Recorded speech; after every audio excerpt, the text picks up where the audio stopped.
This is Sam Slom bringing you the Senate Minority Report. This is our fifth report. Today is the 35th day of the 60-day legislative session. And what's happening right now, all of the House bills are in the Senate bills are in the House. The major issue still remains the budget, the state operating budget. And even though the legislature has trimmed a little bit from the governor's fat, bloated budget, we're still talking about $23 billion for the next two fiscal periods. Far too much. All of the tax bills are still alive. We have people that are in jeopardy because of their pensions, because of their motor vehicles, because of their food, because of everything else. And as I've said consistently, from the very beginning, the Trojan horse was an increase in the general excise tax.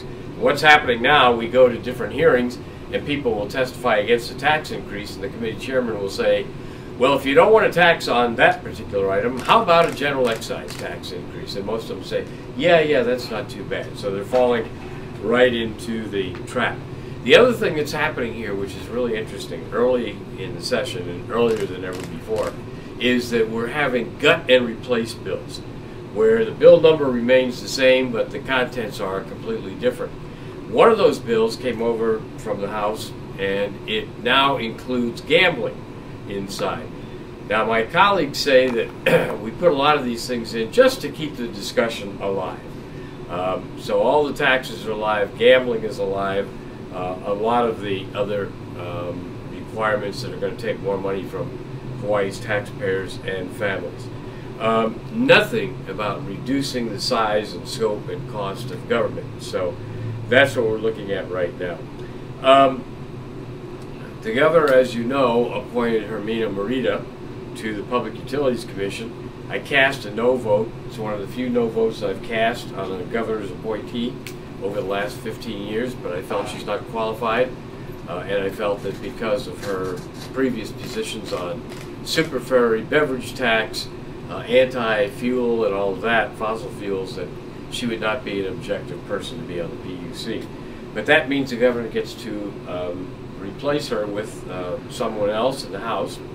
And he announced an appointment for the Circuit Court judge in Maui, and that is Judge Joseph Wildman to replace Joel August.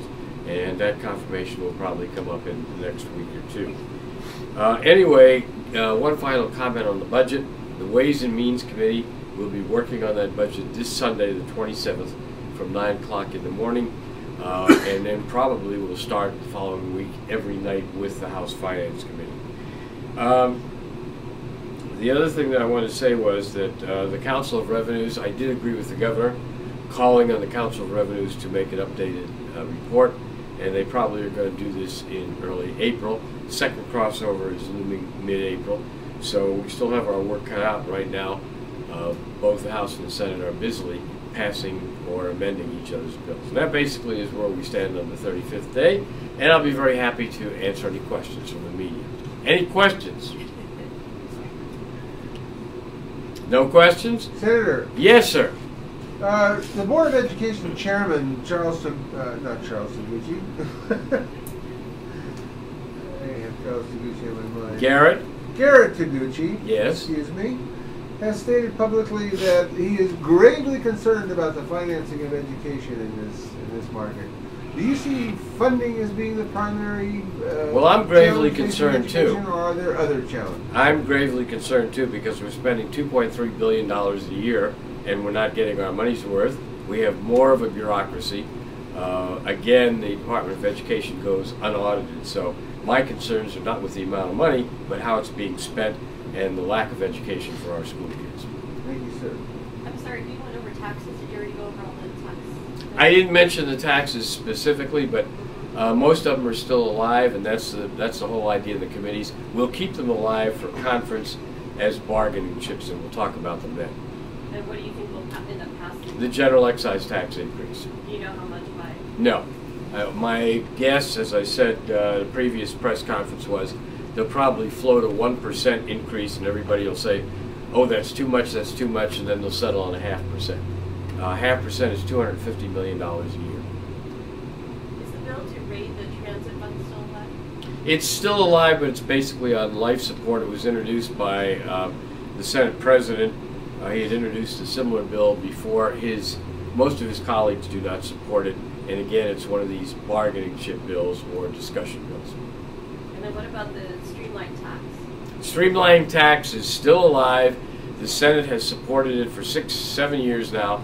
It hopefully will go to the House at the end and will be killed on the last day, as it has been every year.